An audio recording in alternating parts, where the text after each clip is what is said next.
Halo, selamat siang Dokter Kamsa. Apa kabar dok? Baik, selamat siang.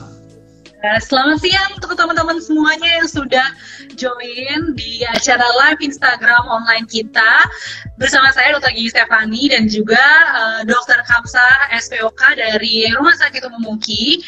Di siang hari ini kita akan membahas banyak sekali hal-hal positif terkait edukasi kesehatan sesuai dengan tema kita marhalet ya. Tapi tenang dulu, marhalet itu bukan yang gimana-gimana. Marhalet itu sendiri adalah mari hidup sehat ngobrol edukatif. Jadi di bulan puasa ini pasti banyak dong teman-teman di luar sana yang ingin tahu dan mencari informasi-informasi tambahan terkait kesehatan. Nah, bertepatan dengan 18 April kemarin, jadi kita memperingati Hari Diabetes Nasional di tahun 2021 dan pas kali ini bertepatan dengan Hari Diabetes Nasional, hari ini kita akan membahas mengenai kupas tuntas deteksi kencing manis di bulan puasa. Nah, kebetulan di sini saya sudah bersama dengan narasumber kita, Dr. Kamsa Ginting, spesialis OK. Halo dokter. Halo, selamat siang. Sore. Selamat sore ya dokter. Gimana dokter kabarnya? Lagi sibuk apa dok? Kabarnya luar biasa, sehat ya. Sehat ya dokter ya, puji Tuhan. Wah, senang sekali ya dokter ya udah mau meluangkan waktunya bersama aku di sini dan kita sama-sama diskusi terkait deteksi kencing manis. Nah, kan kemarin tuh Hari Diabetes Nasional nih dok. Ternyata banyak banget nih teman-teman yang sudah penasaran nih terkait membahas tentang deteksi kencing manis. Kalau menurut dokter sendiri bagaimana sih dok? Kenapa sih kita harus menganggap kencing manis ini suatu hal yang berbahaya atau suatu hal yang bisa bersangkutan dengan nyawa kita? Boleh dijelaskan sedikit dokter? Baik, kalau gitu temanya ya membahas tuntas ya tentang kencing manis ya. Untuk itu deteksi kencing manis ini atau diagnosis secara dini itu memang sangat penting ya, agar kesempatan untuk mengendalikan gula darah akan lebih baik ya.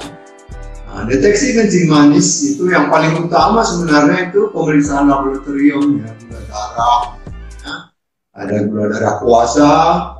Kalau gula darah puasanya lebih dari 126 ya miligram per liter, kemudian gula darah sewaktunya 200, di atas 200, itu sudah kita bisa katakan sebagai kencing manis ya. Kemudian juga kalau kita mendeteksi dini ada hal-hal yang harus kita perhatikan ya. Pertama itu ada gejalanya 4P katanya ya. Ada yang poliuri, yaitu sering kencing ya. Kemudian ada yang polidipsi ya, sering merasa haus terus ya. Kemudian ada juga yang namanya polipagi, banyak makan, kadang-kadang juga yang merasa gatal badannya gitu. Makanya penting banget ya dok ya untuk kita bisa tahu sedini mungkin. Nah, makanya teman-teman Instagram sekalian yang udah join, kalau kalian punya pertanyaan terkait topik kita di siang hari ini, yaitu deteksi kencing manis di bulan puasa, bisa kalian langsung tanyakan melalui komen ya, bukan di Q&A box. Takutnya nanti overlap, jadi kalian bisa langsung komen aja di bawah. Dan untuk 3 penanya yang terbaik akan mendapatkan gift dari Rumah Sakit UKI yang lucu ini. Lumayan loh, kalian pakai nanti untuk belanja kebutuhan. Nah, oke, tadi kita sudah membahas bersama dengan Dr. Kamsa terkait kenapa sih kita butuh sekali deteksi dini terkait kencing manis itu. Nah, kalau dari Dr. Kamsa sendiri, kenapa sih dok di bulan puasa ini itu harus kita perhatikan sekali nih dok mengenai diabetes, deteksi kencing manis itu sendiri. Kan mungkin banyak ya teman-teman di luar sana lagi puasa, lagi menahan lapar dan haus, tiba-tiba pas jam buka puasa langsung tuh minum manis, makan manis ya yang segar-segar. Kenapa sih dok harus kita deteksi kencing manis ini sedini mungkin? Boleh, silakan dokter. Baik, terima kasih ya. untuk deteksi kencing manis ini sebenarnya sangat perlu ya. Apakah kita menderita kencing manis atau tidak gitu ya. Jadi kalau hasil pemeriksaan menunjukkan terdiagnosa kita kencing manis ya, maka diperlukan 4 pilar dalam pengelolaannya sendiri kan gitu ya. Pertama itu harus dilakukan edukasi ya, edukasi pemahaman tentang diabetes mellitus ya. Kalau secara teoritis kan diabetes mellitus itu merupakan penyakit kronis ya. Itu yang disebabkan karena kegagalan organ pankreas ya yang memproduksi jumlah hormon insulin baik itu secara absolut maupun secara relatif, sehingga menyebabkan peningkatan gula darah di dalam darah ya. Kemudian yang kedua itu kita harus, kalau kita sudah didiagnosis kencing manis, maka kita harus mengatur pola makan. Juga kita harus mengatur bagaimana aktivitas olahraga, kemudian juga pengobatan serta pemantauan hasil terapi ya, hasil terapi melalui pemeriksaan lab, sehingga dapat dilakukan tata laksana penyakit diabetes mellitus itu dengan baik. Oke, luar biasa dokter. Jadi intinya teman-teman di sini juga harus aware ya, punya 4P tadi yang sudah disebutkan oleh dokter Kamsa atau tidak, sering buang air kecil atau enggak ya, sering haus atau enggak gitu. Nah ini terkait itu ada pertanyaan nih dok dari akun @azwaravisin. Kak mau tanya soal nasi, sebaiknya banyaknya sehari berapa gram ya dokter ya, atau perlu tinggalin nasi atau bagaimana supaya terhindar dari kencing manis? Silakan dok. Iya, kalau makanan sebenarnya itu ya, kita harus banyak, kalau kita menderita diabetes mellitus ya, kita harus hindarkan makanan yang mengandung karbohidrat, terus asam-asam amino harus kita lebih rendah kan gitu ya. Kalau menurut ini, kalau puasa ya, tadi ada pertanyaan tentang puasa ya, bagaimana pasien-pasien kencing manis ini pada bulan puasa gitu ya. Maka kalau pada pasien kencing manis pada bulan puasa itu harus kita sebelum menjalankan ibadah puasa ya, harus kita mengidentifikasi apakah penyandang diabetes itu termasuk kelompok yang beresiko tinggi ya. Kalau yang beresiko tinggi biasanya sih dia mempunyai riwayat hipoglikemik ya, yang berat gitu. Kemudian riwayat hipoglikemik yang berulang ya. Kemudian gulanya tetap tinggi ya. Kemudian kita harus pantau juga apakah orang tersebut sakit ya. Ada riwayat pernah koma, hiperglikemia.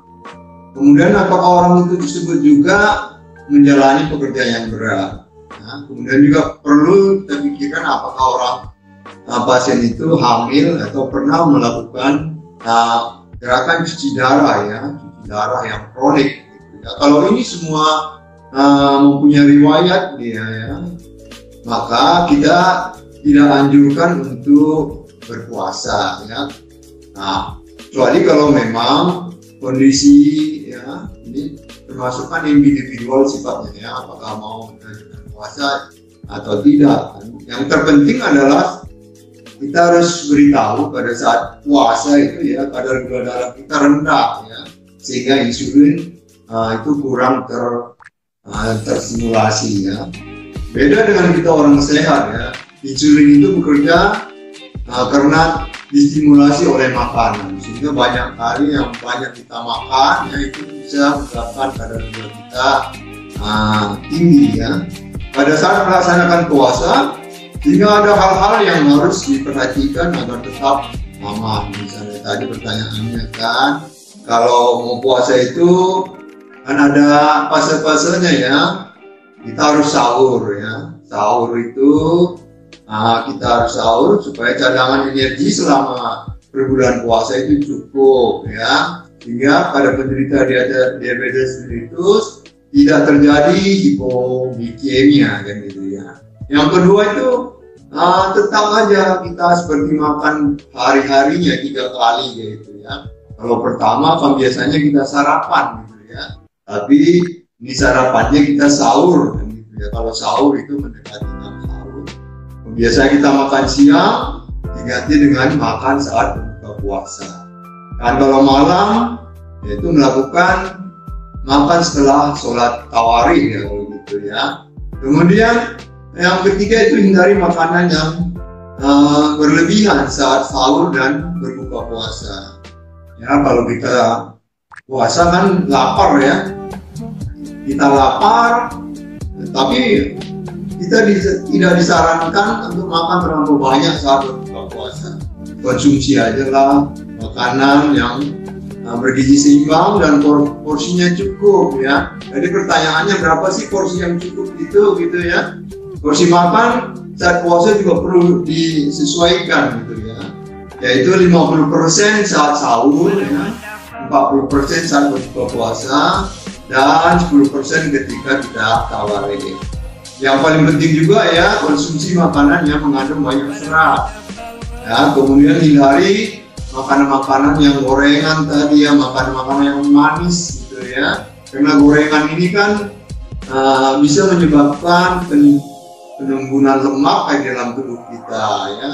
Kemudian makanan-makanan yang manis itu sendiri bisa menyebabkan peningkatan dari gula darah kita ya. Pada orang puasa juga dianjurkan itu minum air putih yang cukup gitu ya, untuk mencegah supaya tidak terjadi dehidrasi.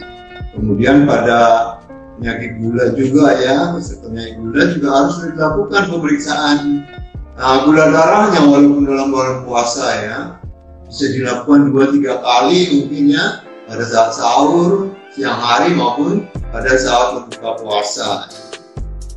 Nah ini penting sekali ya, kita lakukan pemeriksaan supaya bisa menghindari hipoglikemia ataupun hiperglikemia atau gula yang rendah ya, atau gula yang tinggi. Nah, jika kadar gula darah kita kurang dari 70 misalnya ya, ataupun lebih dari 300, makanya kita selalu sarankan supaya bisa membatalkan puasanya. Gitu. Wah, jadi kalau gitu penting sekali ya dok ya untuk cek rutin dari dini ya, kadar gula darah termasuk tadi deteksi kencing manis dari dini, apalagi di bulan puasa ya dok ya. Mungkin banyak yang selama ini nggak nyadar ya, ternyata sudah derajatnya sudah tinggi ya dok ya.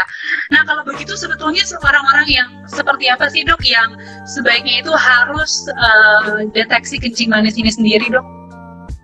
Ya, jadi begini ya. Tadi saya lanjutkan dulu ya. Apa akibat kalau tidak dicek ya? Tadi pertanyaannya tidak dicek secara rutin ya. Kalau kita tidak cek, ya tentunya pasti akan terlambat ya. Kalau secara dini kita periksa, pasti akan terlambat dalam penata laksanaan. Kita tahu kan sebagian besar sebenarnya pasien-pasien datang ya terdiagnosis pada lanjut ya. Kalau udah lanjut pasti ada komplikasinya, bisa pada ginjal, mata, pembuluh darah dan saraf kan gitu ya. Sebenarnya yang berbahaya bukan gulanya aja yang tinggi sebenarnya pada penyakit kencing manis ini, tetapi itu komplikasinya yang paling berbahaya. Komplikasinya itu bisa makrovaskuler maupun mikrovaskuler. Kalau makrovaskuler itu kita sering kenal dengan namanya penyakit jantung koroner ya. Gagal jantung misalnya, stroke. Nah kemudian pada laki-laki bisa juga disebabkan menimbulkan disfungsi ereksia katanya. Nah kemudian kalau komplikasi mikrovaskuler ya, sering kita lihat gangguan penglihatan gitu ya, retinopati gitu ya. Kemudian bisa juga masuk ke dalam ginjal, yang rusak ginjal ya, nefropati namanya. Kemudian bisa juga ke neuropati ya. Neuropati ini gangguan saraf di daerah-daerah perifer kita gitu ya. Nah, itu yang sering terjadi kan. Nah makanya selain komplikasi yang tadi itu banyak faktor lain yang memperburuk perjalanan penyakit diabetes itu sendiri ya. Kalau kita mempunyai riwayat darah tinggi misalnya, ada kolesterol kita tinggi, kita gemuk, kita merokok ya, kemudian ada perlemakan hati, itu juga memperburuk keadaannya ya, memperburuk. Nah, tadi pertanyaannya orang yang disarankan untuk deteksi kencing manis itu seperti apa gitu kan ya. Nah, kalau kita curiga ya dengan ada beberapa gejala awal tadi yang seperti kita bicarakan tadi, banyak minum, banyak makan, banyak kencing, gatal ya, sering merasa lelah, penglihatan kabur ya, luka-luka yang di tubuhnya kalau itu sulit sembuh ya, itu kemudian jari-jari kakinya sering kadang-kadang semutan ya. Kemudian kita juga bisa curiga pada kaum laki-laki misalnya ya, kalau lingkaran pinggangnya itu lebih dari 90%, dan wanita lingkaran pinggangnya lebih dari 80%, kemudian berat badan melebihi berat badan normal, itu semuanya tanda-tanda yang harus dilakukan untuk deteksi gula darah gitu ya. Wah, jadi harus diperhatikan baik-baik tuh ya teman-teman sekalian ya. Jadi tadi tuh ya, sering makan, sering minum, sering kencing, terus kemudian lingkar pinggang juga semakin membesar, bahkan berat badan juga semakin membesar. Apalagi yang terutama yang sering ya yang terjadi itu kalau luka itu nggak sembuh-sembuh. Nah, itu adalah tanda-tanda bahwa teman-teman sekalian ini wajib yang namanya melakukan deteksi kencing manis ya. Nah, selanjutnya nih dok, sebetulnya betul nggak sih dok kalau deteksi kencing manis ini telat dilakukan, ini akan membuat penyakit serius, bahkan mematikan. Nah, itu bagaimana dokter sarannya? Ya benar ya. Bila terlambat penanganan akan memberi risiko ya, komplikasi seperti yang tadi kita bilang ya, makrovaskuler, mikrovaskuler, tetapi ada komplikasi yang akut yang menjadi sering fatal yang menyebabkan kematian kadang-kadang, itu namanya hipoglikemia ya. Hipoglikemia ini gula darah yang begitu rendah sehingga menyebabkan kadang-kadang kita kehilangan kesadaran, bisa sampai mencapai koma bahkan ya. Kemudian ada yang namanya hiperglikemia ya, glikemia, dan bisa juga ada ketoasidosis diabetikum ya. Ini juga bisa menyebabkan hal-hal yang fatal gitu ya. Kemudian bisa juga karena dehidrasi, itu bisa menyebabkan kekentalan pada pembuluh darah kita ya.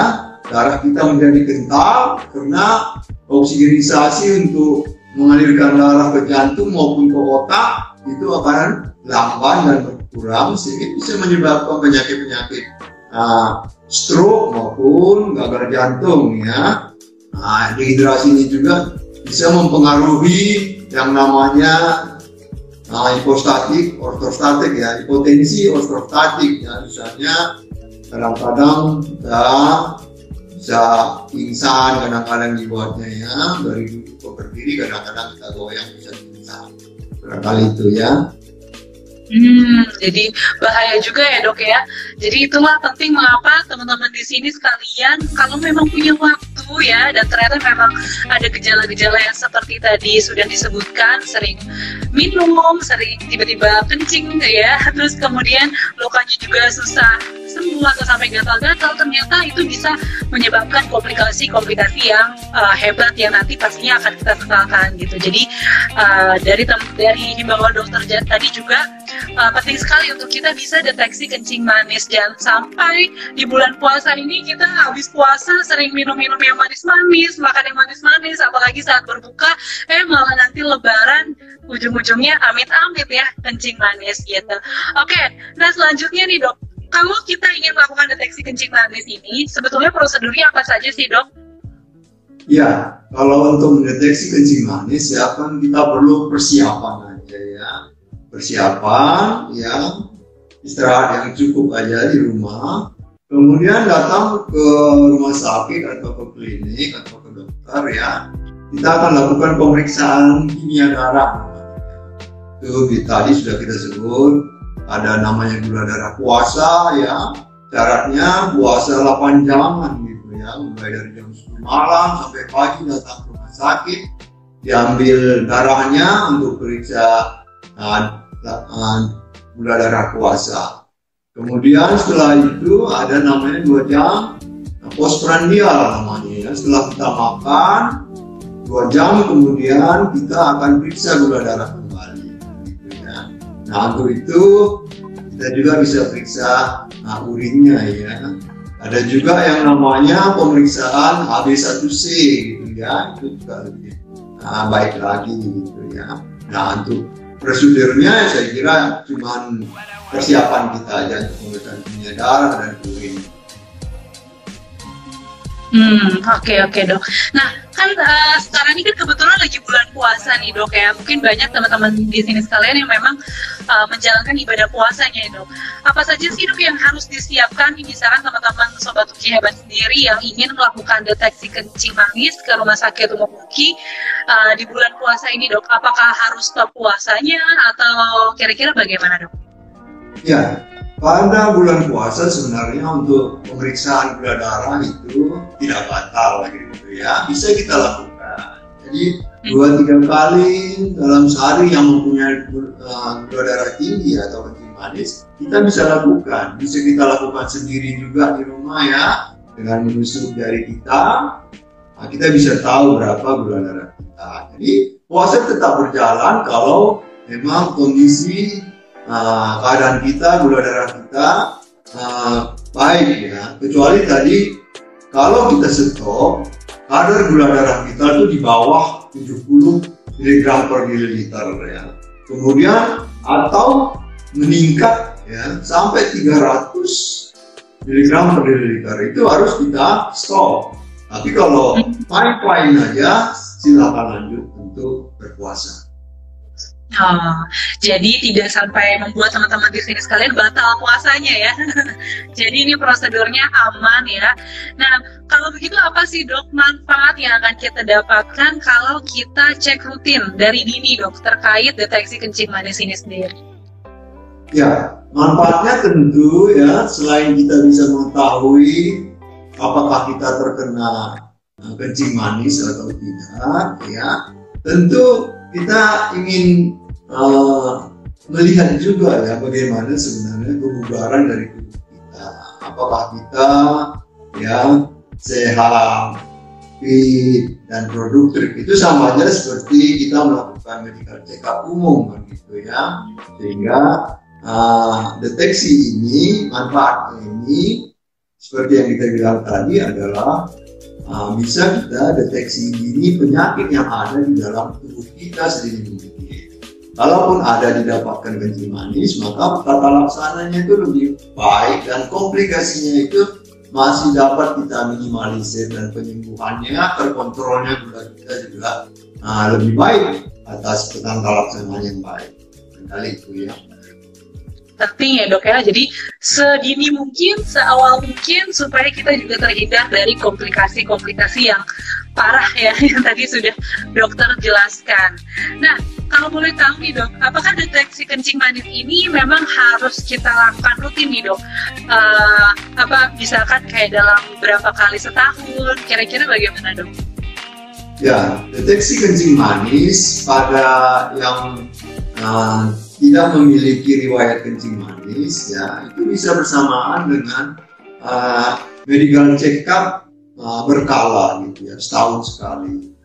Tapi kalau kita memiliki risk factor ya, ada keturunan kita yang kencing manis, berat badan kita yang gemuk misalnya ya, mempunyai risiko-risiko yang besar gitu ya, mungkin kita akan lebih cepat memeriksakannya, bisa 3 bulan ya, kalau ada waktu bisa 6 bulan. Jadi memang lebih baik, lebih cepat, lebih baik. Tapi secara umum itu bisa kita lakukan bersamaan dengan medical check up setahun sekali ya. Jadi minimal 1 tahun sekali ya dokter ya. Jangan sampai nggak pernah juga nih teman-teman, khususnya untuk teman-teman sekalian yang sering jajan manis-manis ya, mungkin sering minum boba, minum kopi ya, apalagi di bulan puasa ini kalau misalkan buka puasa itu langsung deh kelihatan ya, langsung pengennya manis-manis. Itu harus hati-hati. Disarankan oleh dokter untuk bisa deteksi kencing manis ini at least sekali dalam setahun. Nah dok, ini ada pertanyaan juga dok dari akun @dito_ditomo. Apa bedanya diabetes dengan kencing manis? Apakah kelebihan gula teh akan tersalurkan saat puasa? Silakan dokter. Bagaimana pertanyaannya? Apa bedanya diabetes dengan kencing manis, dok? Apakah kelebihan gula tersebut akan tersalurkan saat puasa? Ya, kencing manis sama diabetes mellitus ya hampir sama ya. Karena kencing manis artinya secara awam bahwa dianggap kencing kita itu rasa manis. Kalau kita kencing kan mungkin dikerubuni semut ya, dulu seperti itu ya. Kalau diabetes mellitus itu adalah kita sudah lakukan diagnosis ya, pemeriksaan lab yang menyatakan kalau gula darah puasanya lebih dari 126 mg per mililiter maupun darah sewaktunya lebih dari 200, itu sudah disebut dengan penderita diabetes mellitus. Nah, kalau tingginya gula darah di dalam darah itu kan karena tadi ya, karena produksi insulin yang dihasilkan itu terganggu sehingga terperangkap di dalam darah kita. Harusnya kan makanan yang kita makan itu kan semuanya akan dirubah di dalam darah kita untuk disebarkan melalui darah kita seluruh tubuh kita ya. Tetapi karena produksi insulin kita itu berkurang, maka yang menetralisir gula kita itu terhambat sehingga dia terperangkap di dalam darah kita, sehingga kalau kita periksa makanya selalu tinggi. Jadi ada proses terperangkapnya darah kita dalam pembuluh darah. Makanya penting ya dok ya, at least untuk cek dulu ya sedari dini. Oke. Nah dokter, ini ada pertanyaan lanjutan lagi dok. Wah yang menanya ternyata banyak nih dokter.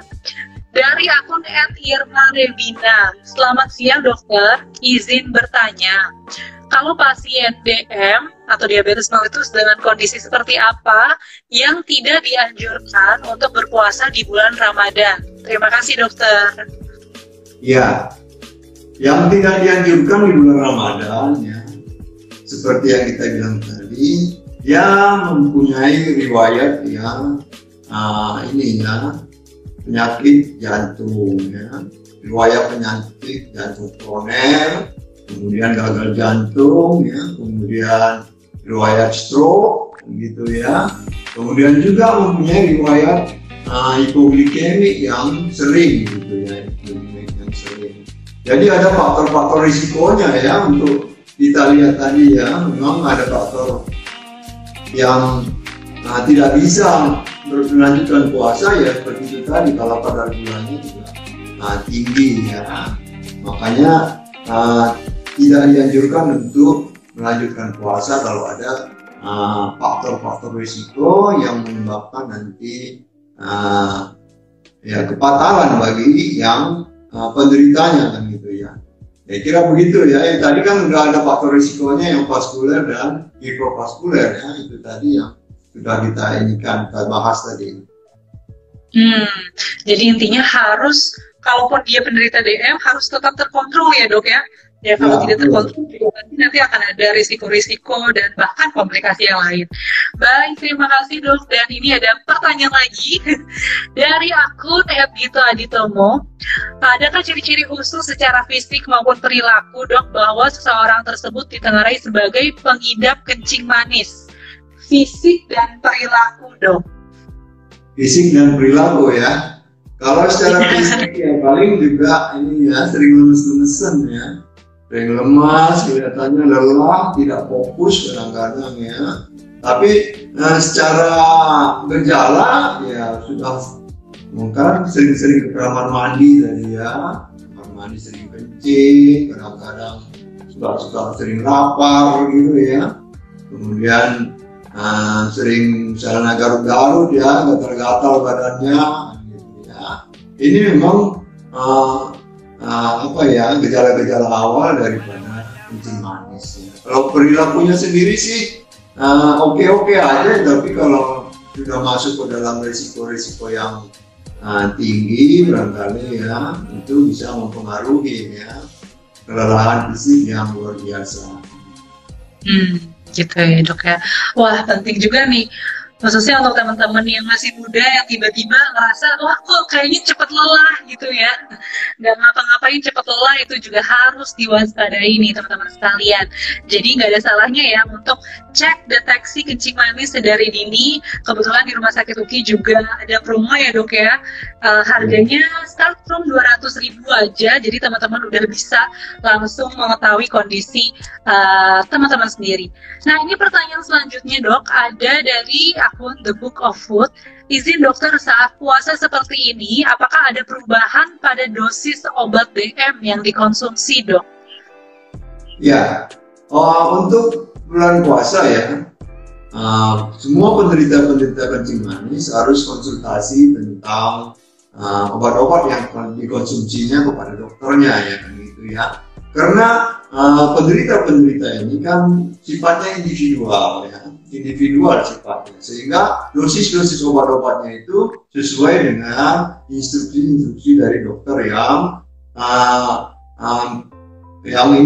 memberikan treatment kan gitu ya. Kalau yang biasa-biasa aja sih, cuman perubahannya aja ya, ketika kita biasanya makan obat pagi hari sebelum makan ya, kemudian siang juga kita makan, ada yang 3 kali, ada yang 2 kali ya, itu biasanya sih hampir bersamaan.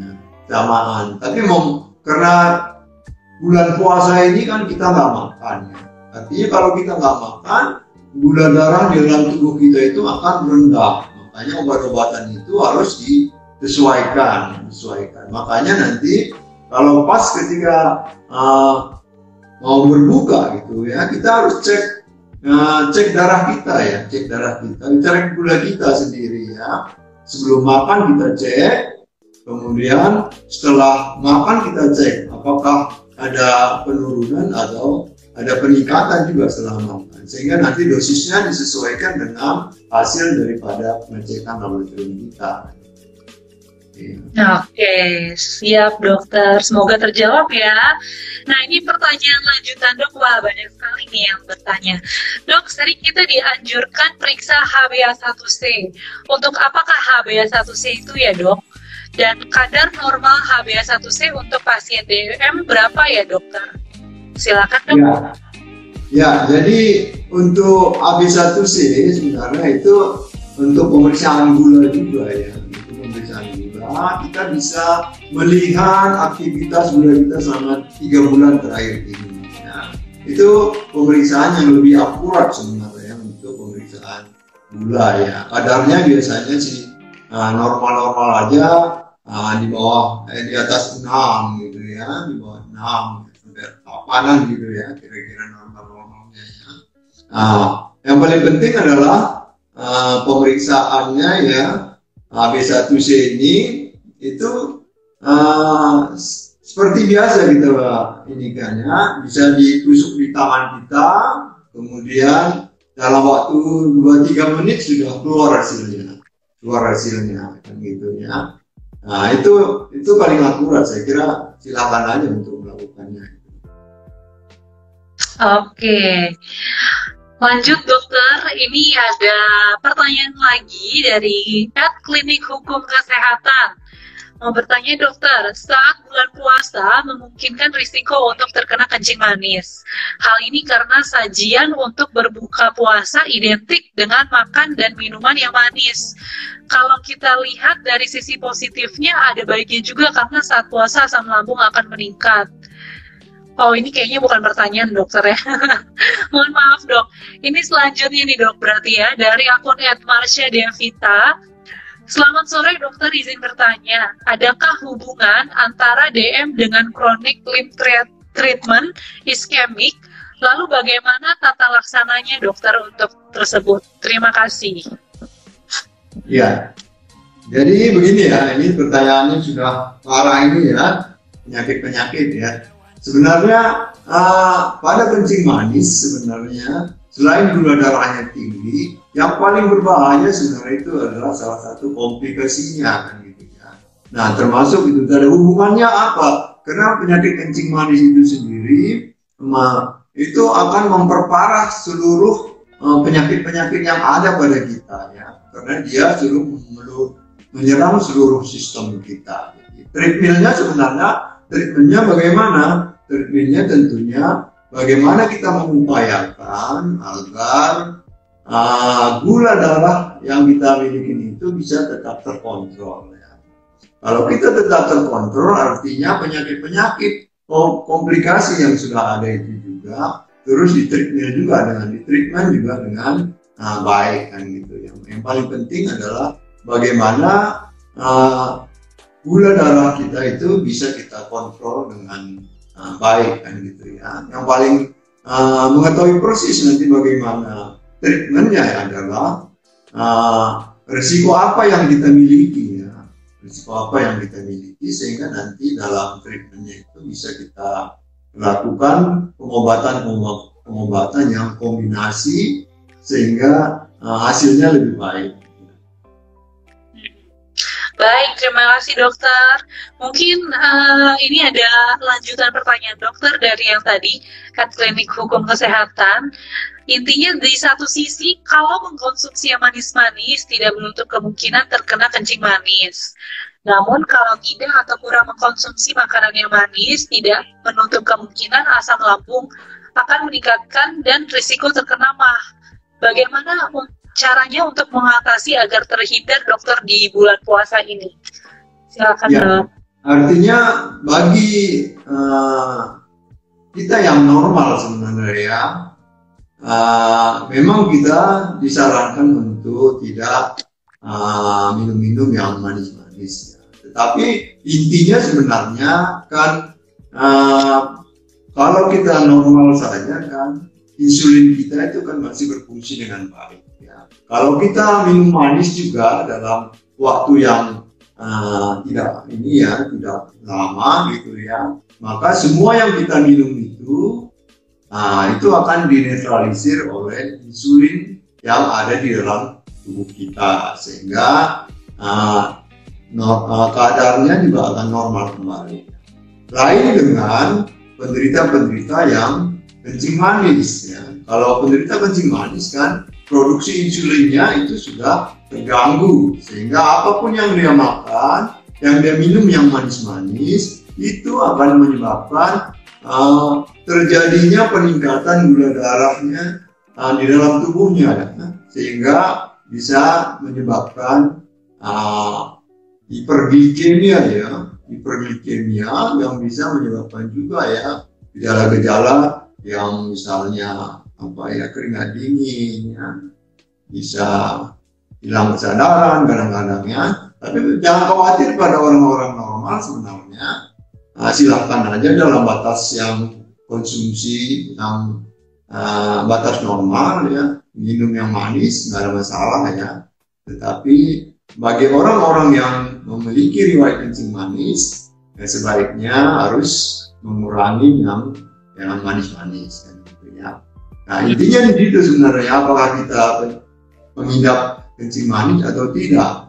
Tapi secara keseluruhan sih sebenarnya diharapkan baik yang normal maupun yang sudah terkena kencing manis ya tentunya harus dihindarkan makanan-makanan yang manis-manis ya. Itu akan merangsang ya peningkatan gula darah kita di dalam tubuh kita. Nah kali itu ya. Siap, luar biasa dok. Izin dokter, ini mungkin terkait dengan waktu kita. Mungkin ini akan saya bacakan 3 pertanyaan terakhir ya dokter ya. Yuk. Ini dari akun @anamaria_afri. Izin bertanya dokter, pasien dengan krisis hiperglikemia, apakah boleh menjalani puasa setelah ditangani? Jika ya, kira-kira ada standar glukosa minimalkah untuk boleh menjalankan puasa selama bulan puasa ini? Terima kasih dok.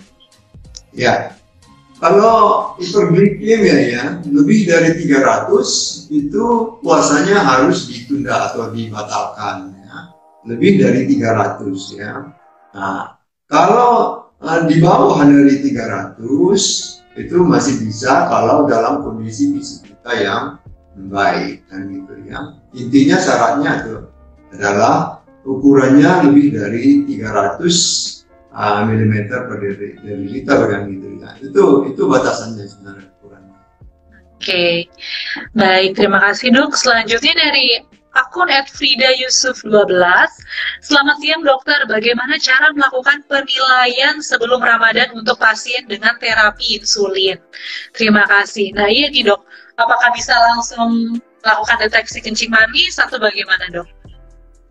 Nah, kalau terapi insulin sebenarnya kan dengan obat-obatan yang oral sudah nggak efektif ya, sehingga harus dirubah menjadi insulin ataupun tingkat stresornya sangat tinggi sehingga mempengaruhi insulin itu sendiri, produksi insulin itu sendiri ya. Saya kira nanti bisa konsultasi dengan dokternya pemberian insulin ini ya, karena dalam bulan puasa tentunya kadar gula kita sangat rendah, akhirnya pemakaian insulin itu juga bisa kita ini kan ya, kita hitung ya berapa pemberiannya gitu ya, sehingga yang paling penting adalah bagaimana kita harus menilai diri kita sendiri dalam keadaan itu ya, berapa unit yang harus kita berikan. Jadi nanti sebenarnya kita harus konsultasi dengan dokternya sebelum puasa, minimal kadar gula kita itu terkontrol dengan baik, baru kita bisa menjalankan puasa dengan aman. Betul sekali, intinya harus konsultasi lebih lanjut ya dokter ya. Nah, ini selanjutnya dok dari akun @ecanataliabn. Selamat siang dokter, izin bertanya, pada pasien KAD, tapi di saat yang bersamaan pasien sesak nafas karena CHF dan ditemukan adanya edema pada tungkai dokter. Bagaimana tata laksana cairan awalnya dok? Wah ini sepertinya dokter juga nih. Silakan dok kalau mungkin ada masukan atau tanggapan. Ini memang udah komplikasinya luar biasa ya. Ada CKD, ada CHF juga ya, ada UDM-nya. Tentunya harus kita hitung ya cairannya. Kan ini udah ini ya, fungsi jantungnya juga sudah tidak berfungsi dengan baik kalau gitu ya. Kalau kelebihan cair akan tenggelam ya, akan memperberat fungsi jantungnya untuk bisa ini ya, untuk bisa untuk bisa ini lagi lah ya. Pokoknya berat lah jantungnya kalau udah seperti itu ya. Jadi untuk menghitungnya cairannya barangkali nanti coba berapa tinggi badannya, berapa berat badannya, kemudian berapa kebutuhan cairannya, nanti coba kita hitungkan semuanya ya. Cuman kita coba kita cek semua nanti ada perhitungannya dalam menghitung kebutuhan cairan dari kamu cerita yang seperti itu tadi. Kira itu ya. Oke, nah ini mungkin terakhir nih dok, ada yang bertanya tambahan nih dok dari akun @dumpang. Mungkin agak jauh dari topik kita, cuman nggak apa-apa mungkin selagi dokter ada di sini. Selamat siang dokter, izin bertanya, keluarga saya ada yang rutin mengkonsumsi metformin, namun dia punya gagal ginjal. Apakah obatnya harus diganti atau dirubah? Terima kasih dokter. Bisa langsung konsultasi ya nanti mungkin ya. Silakan dokter. Ya. Saya kira selama ini obat-obat metformin itu aman, ya. Sejauh memang tidak ada komplikasi, alergi dan sebagainya. Nah, untuk itu nanti coba dikonsultasikan lagi dengan dokternya ya. Kita harus dirubah ya, golongan-golongan yang lain atau seperti apa ya. Yang paling penting selama ini metformin aman-aman saja ya. Bahkan kadang-kadang metformin itu kita berikan pada pasien-pasien yang orangnya gemuk ya, supaya bisa bisa menguruskan badan kadang-kadang begitu ya. Tapi kalau untuk yang itu saya kira silakan aja nanti untuk konsultasi lebih ini ya tentang penggunaan metforminnya terhadap penyakit ginjal ya. Ada beberapa memang menyarankan ya dirubah atau diganti seperti apa. Ada juga yang bilang tergantung kriteria ginjalnya itu sendiri ya, sampai mana gitu ya, masih aman. Jadi banyak sekali memang yang harus kita perhatikan dalam hal ini.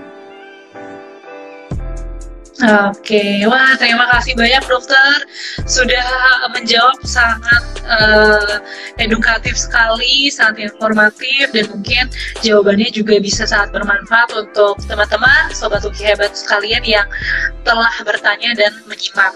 Nah mungkin sebelum kita menutup dokter sesi kita di sore hari ini, ada pesan dokter untuk masyarakat sekitar ya, untuk teman-teman yang sudah menyaksikan terkait peringatan Hari Diabetes Nasional tanggal 18 April kemarin. Silakan dok. Ya, dalam rangka Hari Ulang Tahun Diabetes, mari sahabat-sahabat semuanya periksakan diri kita ke dokter ya, atau ke rumah sakit atau klinik. Ini saatnya supaya kita mengetahui persis apakah kita mengidap diabetes mellitus atau tidak. Nah, mari kita dukung program ini, merupakan program pemerintah bagaimana kita mengatasi ya, memerangi diabetes mellitus di tengah masyarakat. Karena penyakit ini ya sekarang sudah cenderung meningkat, dari saat ke saat terus meningkat. Artinya dibutuhkan suatu partisipasi dari kita semua untuk bisa awareness ya terhadap penyakit diabetes. Akhirnya mari kita sukseskan program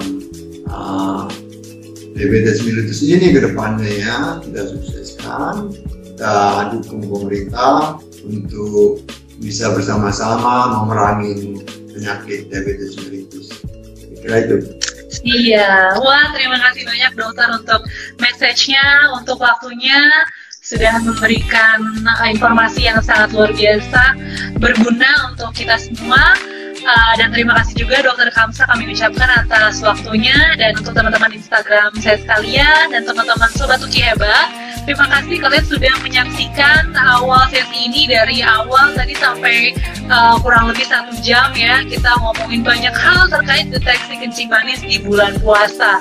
Jadi sebagai conclusion atau sebagai kesimpulan, sangat penting ya untuk kita, walaupun kita usianya masih muda atau walaupun ya masih terbilang tidak berisiko tinggi untuk terjadi diabetes ya, tapi tetap alangkah lebih baik buat kita untuk bisa deteksi dari dini. Kebetulan juga di Rumah Sakit Uki juga menyediakan program deteksi kencing manis juga, daripada nanti kita menghadapi komplikasi-komplikasi ataupun risiko-risiko yang jauh lebih hebat yang nanti akan membuat kita menyesal ya. Banyak sekali tadi aspek-aspek yang harus kita perhatikan, dan apalagi sekarang bulan puasa ya teman-teman sekalian, juga pasti kalau lagi buka puasa pengennya manis-manis dan lain sebagainya, ingat itu juga bisa mengakibatkan atau mengarah ke arah kencing manis. Jadi penting sekali untuk at least deteksi dari dini. Akhir kata saya juga ingin pamit undur diri atas sesi kita hari ini, dan semoga live Instagram kita di sore hari ini bisa bermanfaat untuk teman-teman dan juga rekan-rekan Sobat Uki Hebat sekalian. Dan jangan lupa untuk follow Instagram @rsuuki, karena nanti dari sesi ini kita akan mengumumkan 3 penanya terbaik yang berhak mendapatkan goodie bag. Seperti ini ya, goodie bag dari Rumah Sakit Umum Uki yang nanti akan kita umumkan di halaman Instagram @rsuuki, dan nanti juga akan diberitahukan lebih lanjut bagaimana cara pengirimannya. Kalau begitu terima kasih banyak Dokter Kamsa, semoga sehat selalu. What a wonderful world.